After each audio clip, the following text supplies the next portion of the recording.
There it goes. Okay. Hello. Welcome back to another episode of the Day After Podcast. What's up, everyone? How's it going? Hey, that coronavirus, am I right? I know. Like, thankfully, we were already prepared to do this show, away from each other. You Yeah, know, have exactly. an easy transition. Yeah, we beat the coronavirus to the punch. Yeah, exactly. You can't stop this show. The day after that, you can't Yes. touch it. Okay. Well, enough coronavirus, Yeah, because everyone's talking about it. I don't think anyone's clicked on this video to hear about the coronavirus. yeah. Okay. We're here to talk about Sandra wimping out. Gosh, damn. I called this last week. I was like, she's going to probably pull the flag, but I assumed she would wait until the first challenge. I just, for me, it's like, yeah, she won twice, but it definitely cheapens her as a player.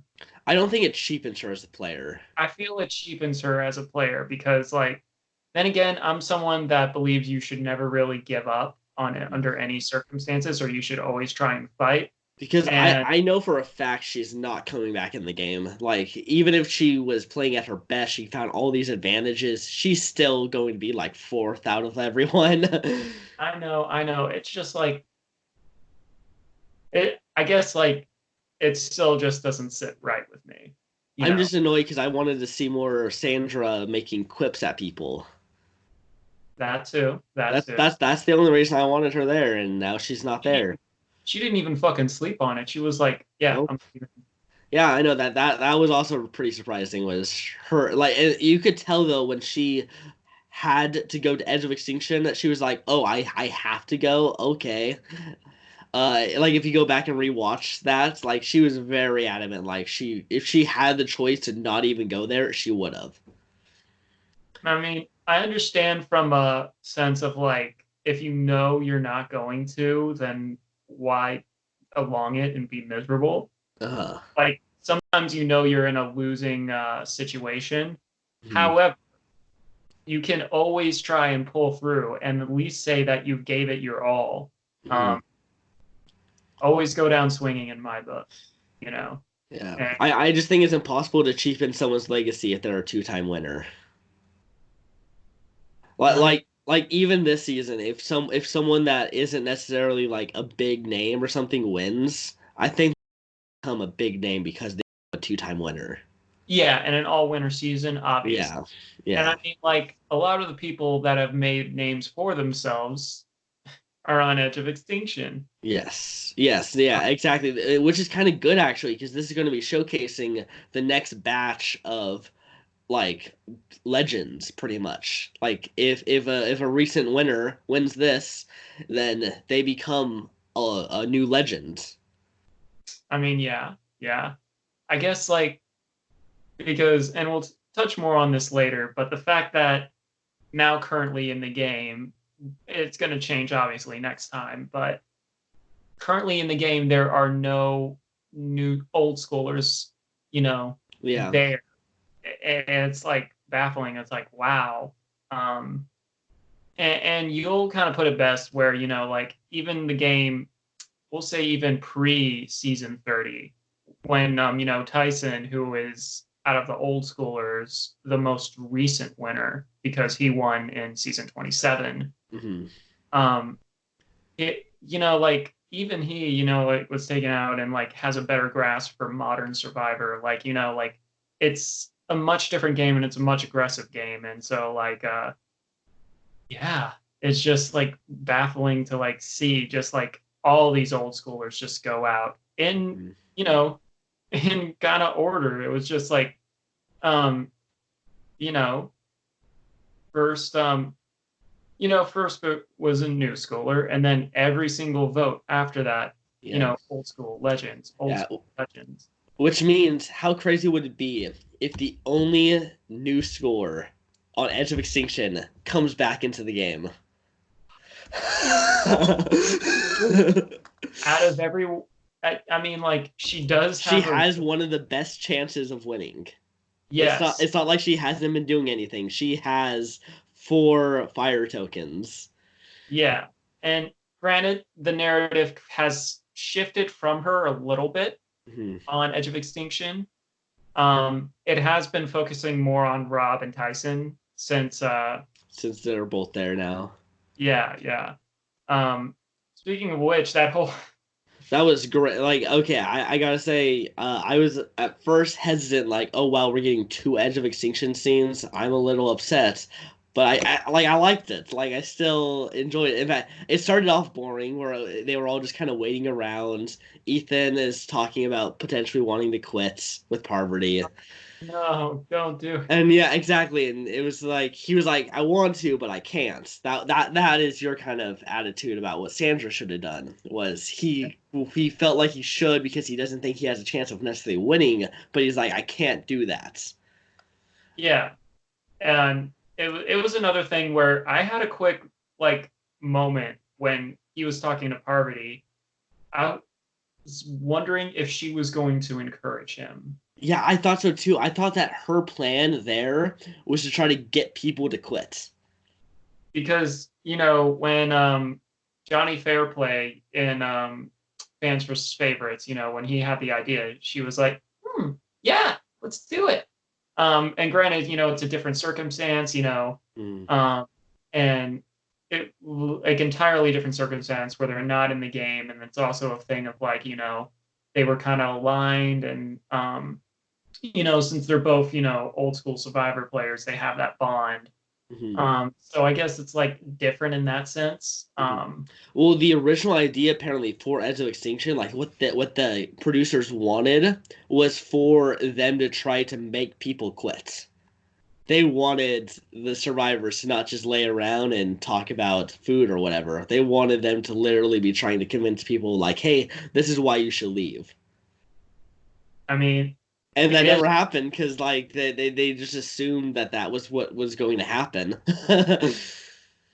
I mean, you know, I feel like the producers can be rougher on past winners. I mean, they've won, then it's really a test of like wills and stuff, and just goes to show, Sandra was like opting out, Mhm.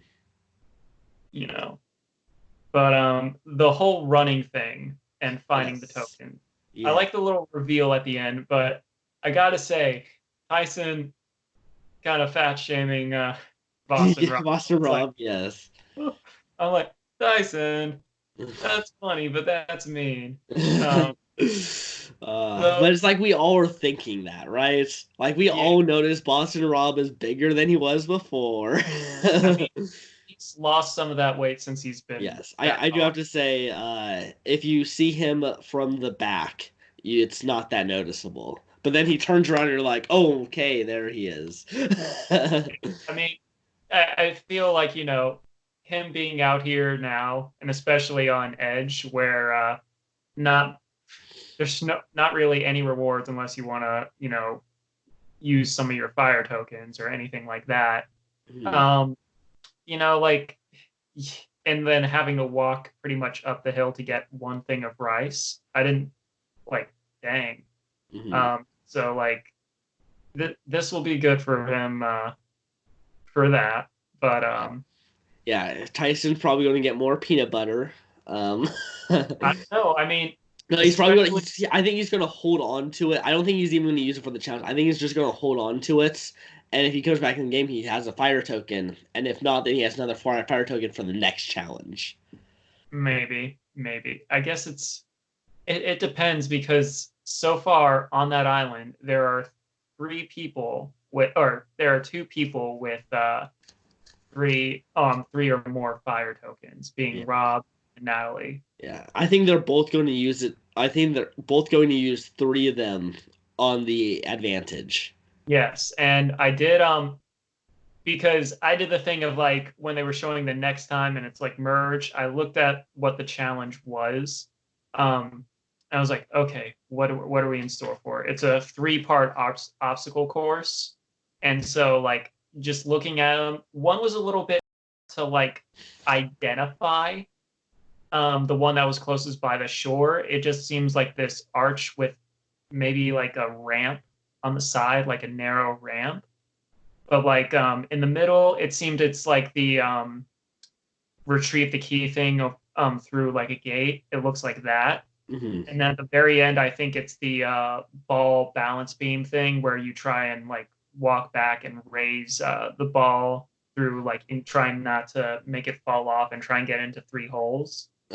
Yeah. Um, so I feel like the advantages will come, for each one. And people who have like one or two, they can be like, oh, all right, I'm going to use all right, it'd be like, all right, yeah, I choose the ball because if I already have one in the hole, like that's one less I have to worry about once I get Mhm. there. So yeah, So if um, you have 3 advantages, then you have every single thing is going to be easier.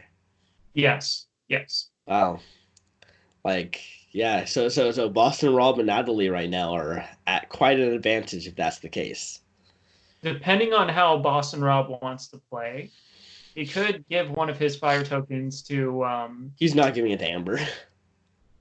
if he That has. I think Amber No, might wait, give he has him. 3, not 4. I was Yeah, thinking that. Anywho, yeah. I think Amber would give Boston Rob a fire token just because she knows that he has the best chance of getting back in.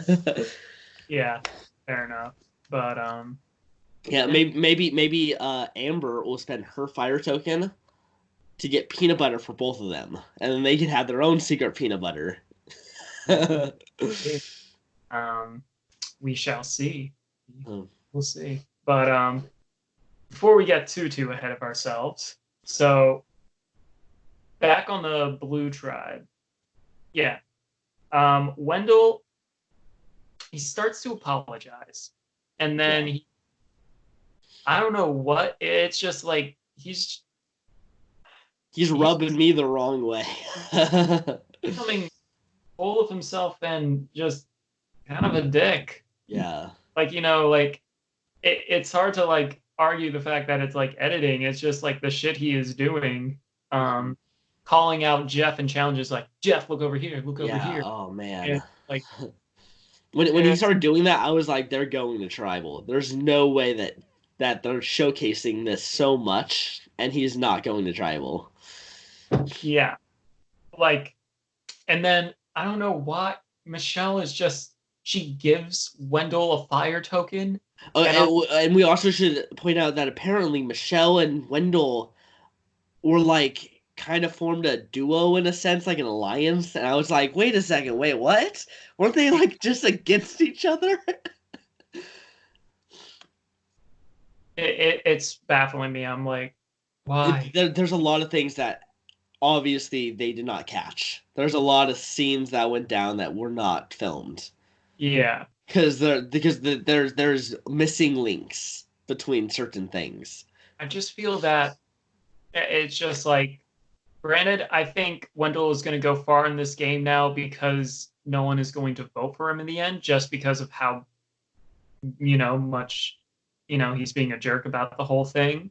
Mhm. Um, I think he's kind of like making himself out to be that kind of like guy where now you have a antisocial person where if I have him at the end, no one's really going to vote for him because which like which is crazy because he won Ghost Island because he was the social one between him and Dominic, and now he's not.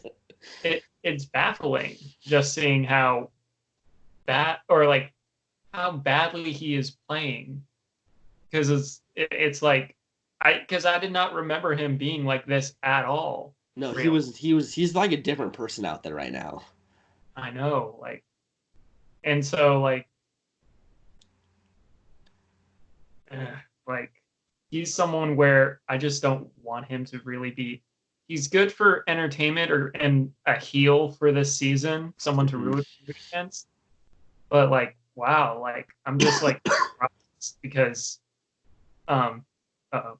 I know, I got it. Anywho, um, because it's like an earlier season or like in a non all-star season, I feel like he'd be an early boot because people just wouldn't want to put up with it. But I Yeah. guess because you have we'll call it a jerk shield, um, like now he's going to be kept around and then just do all this stuff. Yeah. Um, Well, and the thing is, like, he's considered a nice guy, especially in the early game, because he builds shelters and stuff, and he's just kind of like he's just the master builder who can make people's lives better while they're there. and now he's just like egotistical, Yeah, like disrespectful to people, um, a little bit of a bully. yeah, yeah. I was really hoping he was the one going home tonight. I think everyone was. I Yeah, think the wrong person went home. yeah. There was Or to Edge. a thing where uh it looked like, oh, they're all good. Um it's totally gonna, be Wendell. It's gonna be an easy vote. And then Nick. Nick does it again. Gosh, dang it, Nick.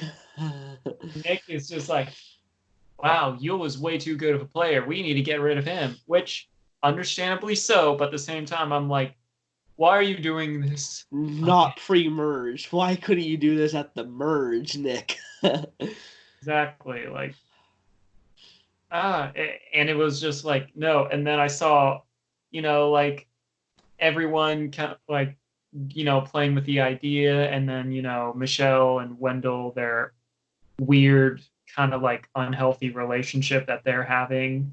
And Mhm. it's like, don't. And even when I was just like, just don't do it. Not just because I like Yule. Don't get me wrong. I was a little, I wouldn't say agitated or annoyed, but I didn't feel good when he got voted off. And it's Yeah. not because, like he's my number two pick to win. Mhm. Um, He was who I thought was winning the season.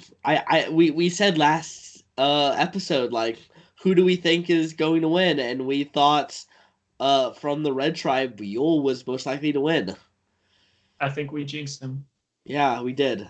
If we didn't say that, he would still be out there playing his usual game.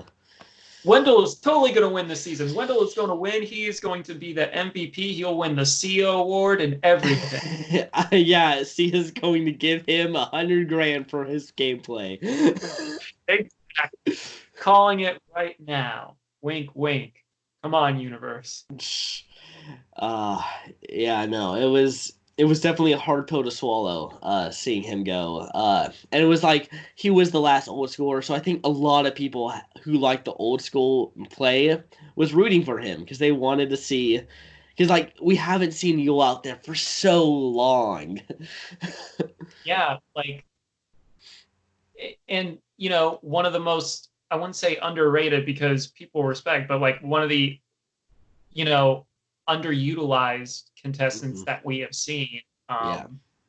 in the roster. And I'm someone, when it comes to all-star seasons, I like seeing like worlds collide in the sense of like, oh, like this person played the game from season 4 or season 7, and they're playing with someone who played like literally last season.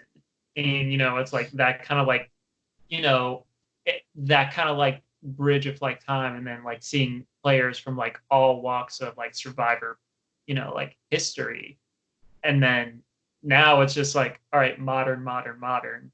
And which is not a bad thing because they have great modern players in there. Tony is one of them. Kim is one Mhm. of them. Adam, I enjoyed him in, like Millennials versus Gen X. And well, I mean, I kind of like Nick more in his initial season than this season. Yeah, To yeah, the I agree. I agree. good, good. And then, I feel Michelle does get a lot of shit Mhm. because I feel like she played the sleeper threat thing pretty well. Yeah. Um, And I think just everyone liked Aubrey in that season. Like the fans just loved Aubrey, and the fact that she got there and then didn't win, like yeah, And it wasn't like she was doing what Russell Hantz was doing and making everyone's lives miserable. She was just playing the game. Exactly. Exactly. And I guess that's the tough thing about this. It's just like, they're because technically speaking, they're still around. You're frozen. Okay, you're unfrozen. Oh, there he is. They are still around and they have the possibility of coming back. In fact, it's more than likely that someone from old school is coming back. Yeah. But it's still like, and like I guess in the sense I'm still enjoying this season. I think it's a good season. It's just I would in an alternate dimension, I would have loved to see like, the mixture of it more. Because Mhm. right now it's all new school, which Yeah. I have no problem against. It's just like, oh man, like the great thing about All-Star seasons, like I said, is you have the mixture of like people from different parts of Survivor, history, different Mhm. generations. Now Yeah. Let's talk a bit hypothetical now. They're one of the biggest seasons that like fans want Survivor to do is old school versus new school. Given what's happened this season, do you think that new school would just win out in old school versus new school? I feel yes, because even Yul, who's a really good, strategic player, is saying like, the game now is much more difficult than like when he was playing. And granted, he played in like season 13, Hmm. but like, like Boston Rob, he even admits like, he has trouble with certain stuff with the new school Survivor. Hmm. Um, and I feel like it is a thing of like, oh, now the people that are exposed to it for the first time, they're playing it where the game is already developed um, into what it is now, as opposed to like, it's still kind of Survivor was still like, gaining along the way. It was still taking its shape and then like Hmm. building to what it is now. And what it is now is a lot more strategic heavy and a lot more, like I'd say you have to be a lot more adaptable than you did in the past. With so many twists and turns throughout, like hell, even just pre-merge, there are so many things. And then Hmm. like, post-merge with all these different advantages and like they might be like kind of like last season, oh, two tribal councils for one immunity challenge. Yeah. Yeah, because back in the day, like pre-merge was just like don't get on anyone's radar, don't annoy anyone, don't mess up. Like if you just did that, you were like guaranteed merge. Now Yeah. that's not the case. You can annoy people and mess up things, as given like a Nora from last season. And she was not targeted in the pre-merge, even though like in most old seasons she would have been one of the first ones gone. Yes. Yeah. Um, but I guess that's just how this game has evolved, and it's also how with an all-star season, like you got to get rid of the biggest threats, and the biggest threats, strangely enough, even though they're not as familiar with the game, are the old schoolers. Yeah. Yeah, because they just have that legacy about them. And that's really all it is. And it's something that you can't just escape, even if you say, like, hey, I'm not really good at this game anymore. Like, no one's going to buy that. They're going to be like, no, I remember you, Parvati, created one of the most dangerous alliances ever in Survivor. I'm getting rid of you. Because like it's just like with anything, if we're talking about books, if we're talking about movies, if we're talking about like sports player in general, um, it's about whether something or not is great, in the moment, like, we see something like one of my favorite movies last year was Knives Out. Uh-huh. And I think it's a fantastic film. And, like, I feel like in years to come, whether or not I still like feel the same way or it still has a lasting impact, it's whether or not someone or something has a lasting impact that kind of defines whether or not, like how good they are. And, like obviously with the older Survivor contestants, like Hmm. we've seen them A, play multiple times, and B, we've known them for longer. And so Hmm. like like they've been in our brain. We think Survivor. We think of like Boston Rob. We think of Parvati. We think about all of these people because we know them better because some of us grew up with them. Some of us, you know, some of us, are more familiar with, them because like even if you've rewatched the seasons, you're more familiar with them. Familiarity as well as them keep coming back makes them more of a threat because it's like you see more videos on YouTube when it comes to like Dreamcast, you see a lot more older contestants than newer contestants because obviously the older ones have been around more. Yeah, exactly. Well, I'm just sad that we now have to hope that old school war comes back through Edge of Extinction. I mean, there is a 1 in 8 chance that one won't. And Yeah. Natalie has honestly, I'd say the top 3 people that have a chance: Tyson, Boston Rob, and Natalie. Hmm. But I feel that any one of them can do it. Hmm. But Natalie, technically speaking, I feel has the edge because she already had she got voted off once, so she has like first, and so like she has that determination of like proving her worth, as Hmm. well as the fact like her profession, CrossFit trainer, that helps like with endurance and stuff like Hmm. that, and the fact that like not only that, like she's also done Amazing Race, so like she's not like she's not uh damn it, I'm trying to word this right. But when it comes to challenges, like she knows how to do them. She's done it Hmm. multiple times. Yeah, I think out of everyone on Edge right now, she also has the best chance of integrating herself with the tribe and True. becoming a part of it. Because I think Boston Rob comes back, he's going to be sent right back there. I don't Yeah. think that they're going to let him It would be get. another situation. Yes, yes. And I think even the same with Tyson. I think Tyson might get a few people on his side, but I don't think he's going to be able to be with everyone like a lot of people. It depends on how And I things. think a lot of this also just comes from I think the new scores like the fact that the old scores aren't in the game right now. There is that too. There are a lot of things going against Tyson, Rob. Um, Yeah. but you know, in my hearts of hearts, I still gotta believe that Tyson is going to prove, um, you know, pull I think through. I think the only chance Tyson has right now to win this game is if he comes back at the final six when in the last one comes back in with an idol and then also wins an immunity challenge. I I think mean, I think that's his victory scenario.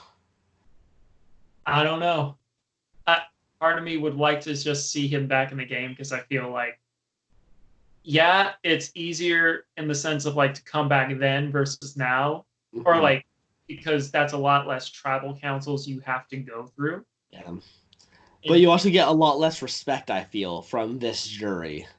yes, as well as the fact as you also getting back into the game, you have to face more people in the Mhm. end. Yeah. So your odds of 1 in 8 becomes 1 in 16, or 1 in oh wait, 1 in like It's 13, 14. 13, yeah. Yeah, Cassandra's not going to be there, so it's only 13 now. Yeah. That was, that was Well, we still have a lot to talk about this episode, by the way. I mean, we've covered a lot of the bases. Yeah, we haven't talked about either the Green Tribe or the Red Tribe because we still got scenes about what was going to happen if they went to Tribal. Well, I mean, Green Tribe, I feel like Adam just on the bottom. Yes. Yeah, would you say Adam is playing a bad game? I'd say he has, despite playing badly, he's still around, so it says Yeah. something about him. I feel like he's almost doing like a Spencer Bledsoe game in a sense where he's just on the bottom all the time, and whatever he tries to do, he finds himself back on the bottom, but for some reason isn't getting out of the game.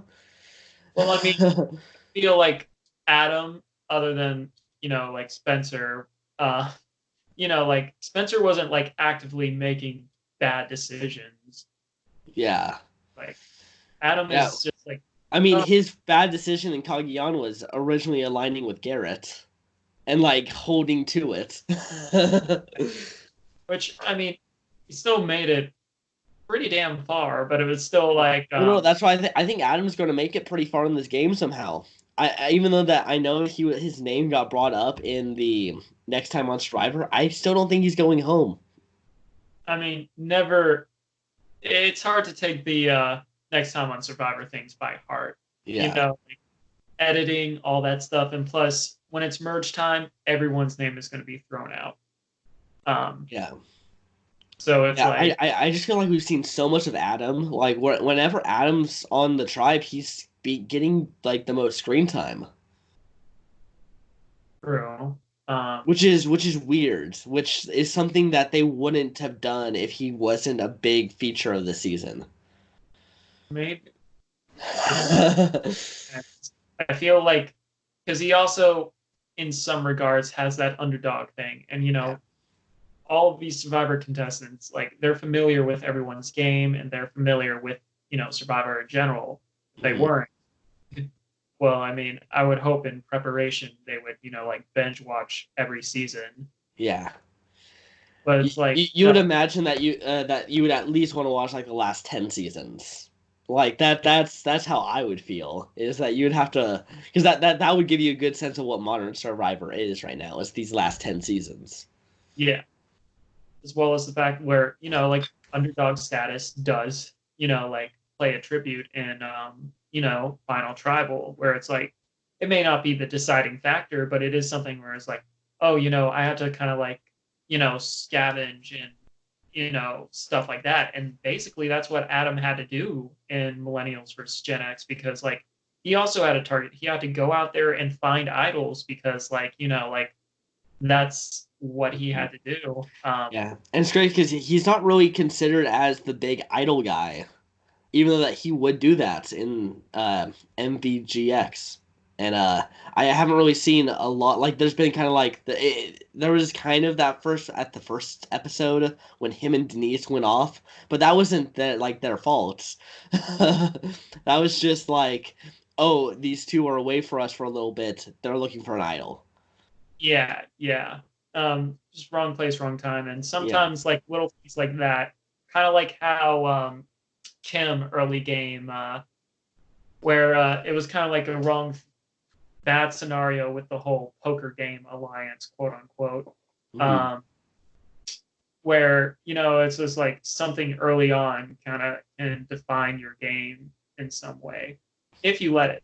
I Mhm. mean, Kim has come back from that. Yeah, Um, yeah. She's back.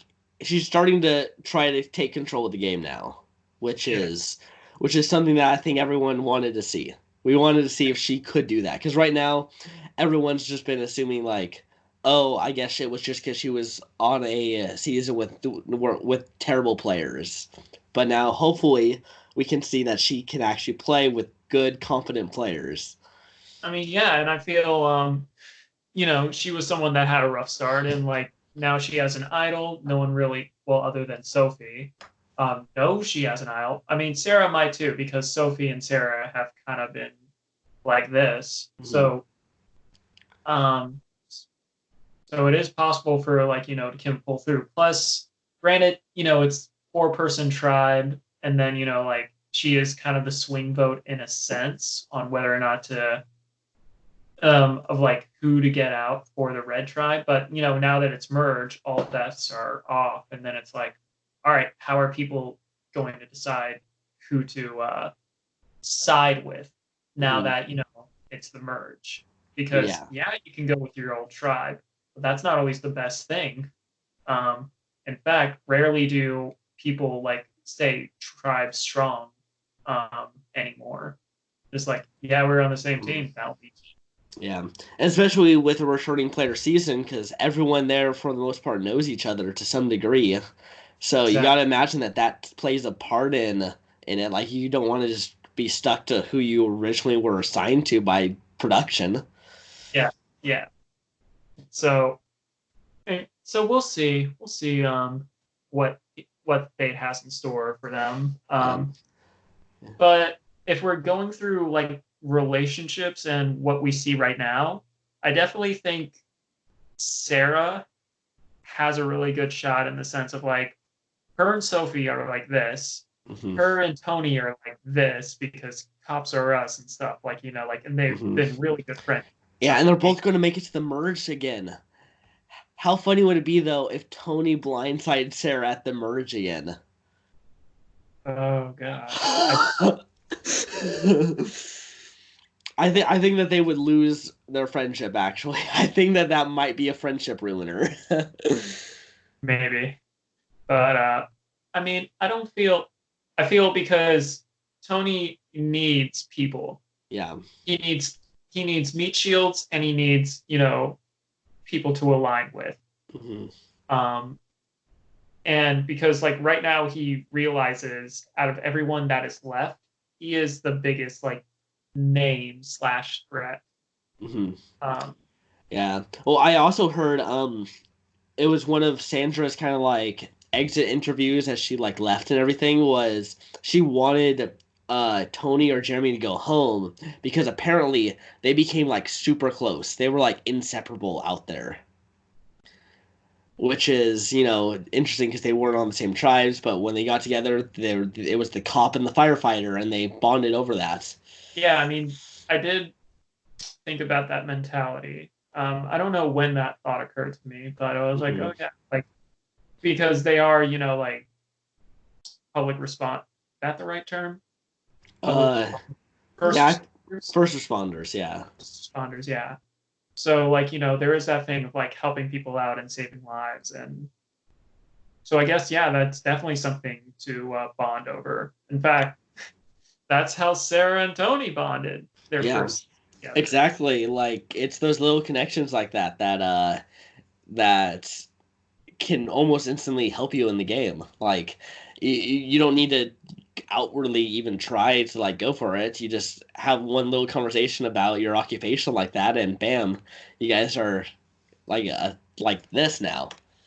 Yeah, because finding trust and then finding camaraderie is important, especially Mhm. early game. Yeah, And and you you got to know, especially imagine Jeremy loves Tony because he's the meat shield. He is like the term meat shield could not be any better suit for Tony. he's a muscly guy and he's a very wild cardy player. So it's Yeah. like he he's you know, like he's great to keep around if you want a bigger target, but can't keep a big target around for too long, you know. Yeah. Okay. Okay, so there was also that little scene with Tony running.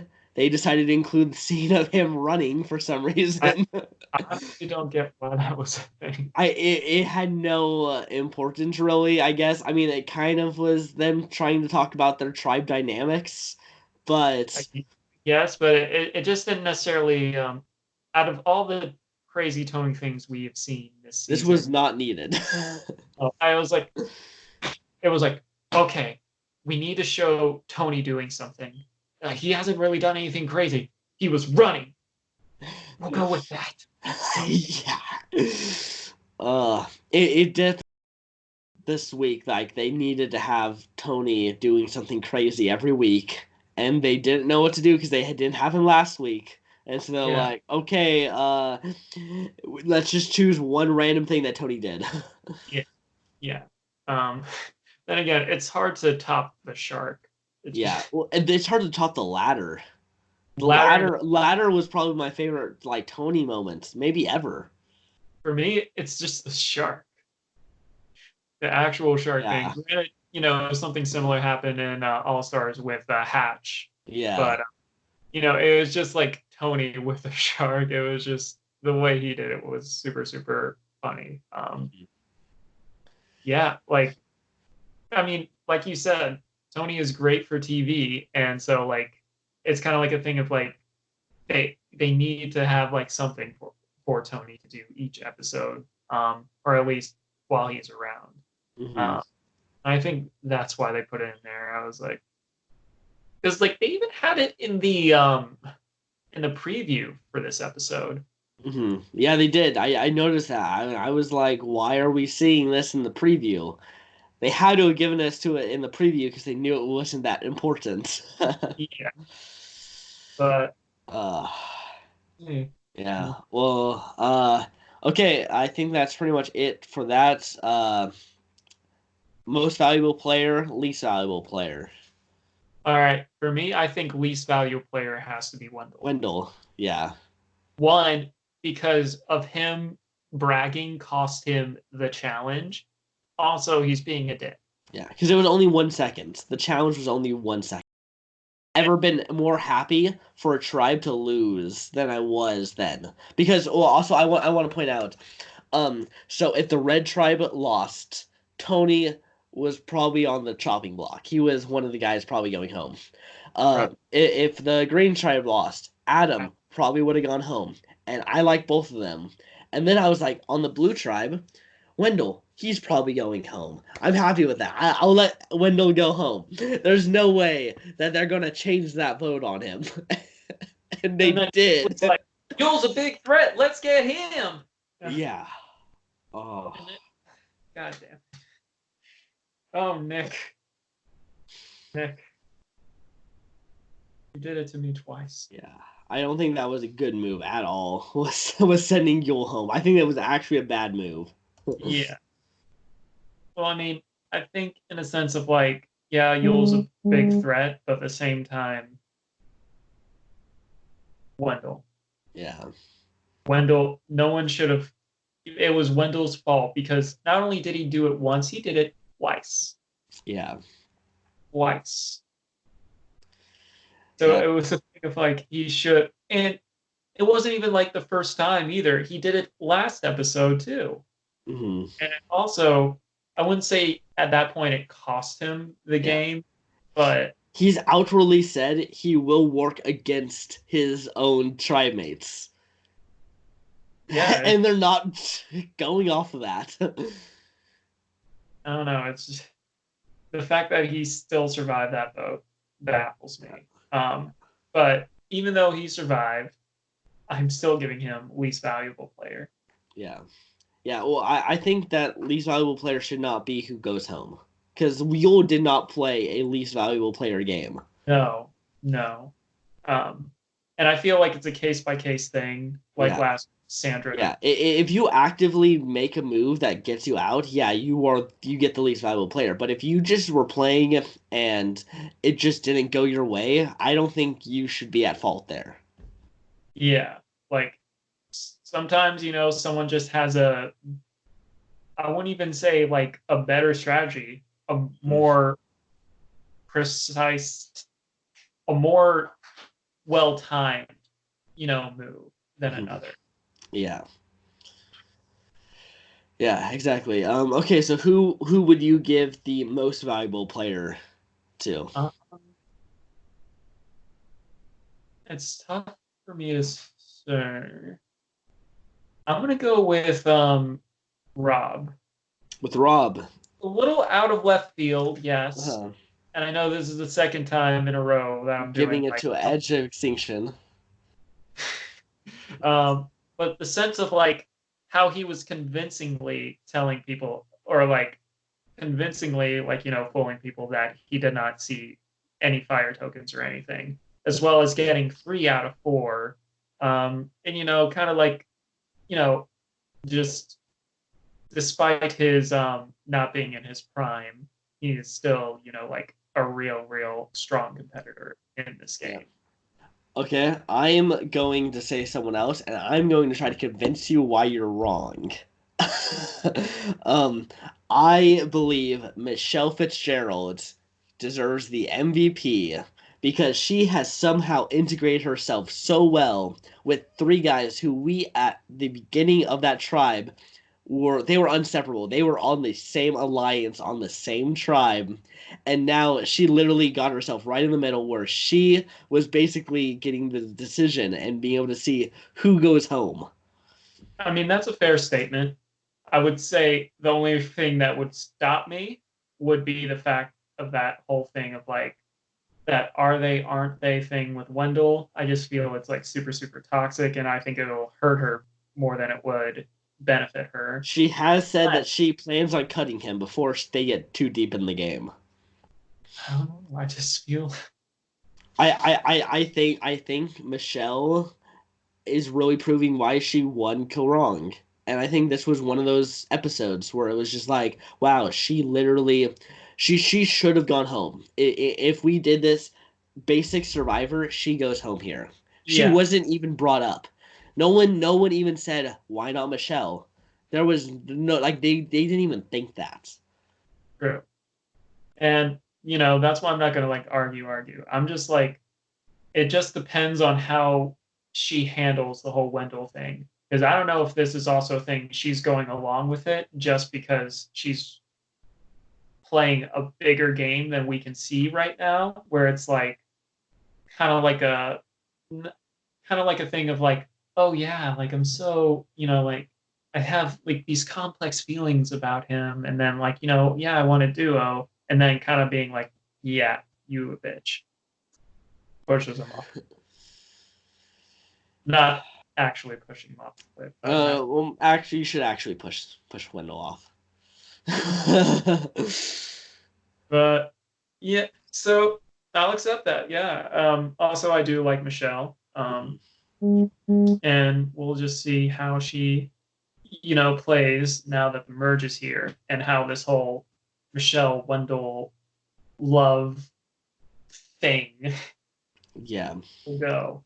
Yeah, I definitely hope Wendell isn't long for this game. Like I gotta say that. I really hope at most I say 2 more episodes of him. I don't know if I could see a whole season of Wendell and Michelle having this. Yeah.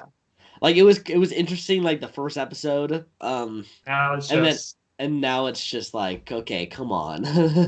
We've and seen I'm like, this. something has to give here. Yeah. Yeah, I agree. Well, hey, at least this gives Michelle a storyline. She didn't really have a storyline in Kill Wrong. She was just there. She was kind of yeah, and I feel like that's another thing that kind of made people think she didn't earn her win. But Yeah, sometimes you don't need any of the drama. yeah, The drama can be your enemy in this game. yeah. So Yeah, because I thought it was so interesting. Because I really thought, I was like, Aubrey's going to win, and if she doesn't win, it's going to be really close with Ty. I thought Ty was going to like maybe just barely sweep in there, and then I all of a sudden I just see Michelle win. I was like, what? And this was right after I had watched Millennials versus Gen X, where I predicted Adam Klein to win from episode 1. who was I rooting for? Like I felt like I think Will I was rooting for because he was the youngest survivor ever. Uh-huh. I don't Uh, know. I kind of like that, and I'm like, I you kind probably of were rooting for David, right? Everyone had to have been rooting for David out there. who's David again? The Oh the yeah. How don't you remember David? Well, I mean, it took me a second to like put a name and face together, but I'm like, I liked him too, but also millennial versus Gen X. I'm rooting for the millennials being Well, a yeah, millennial, yeah, and so also not getting cast on the show. I'll be like, you better have chosen someone that fucking wins this. yeah, yeah. It had great casting. I think that was one of the stellar casting pools. Like, Yeah, there wasn't like really a bad person out there that you didn't want to root for. yeah, like they had great people on both sides. It's just I had to root for the millennials. Yeah, I feel that. I feel that. Well, is there anything else you want to talk about at Winners at War? Um, I'm excited for next episode. A little nervous, but Mhm. it should be a good merge episode. Yes, yes. So we're gonna get into the merge now at Winners at War, and it's gonna be crazy. For the first time, 12 people in a hot minute. Like, I think the last time was it Korong? Yeah, last time was Korong because they didn't start doing 13 until Second Chance, and Second Chance filmed after Korong. Yeah. So, yeah. Yeah. Okay. Well, if that's it, I guess we're gonna end this episode of the Day After podcast. So I guess we'll see you guys next week. See ya.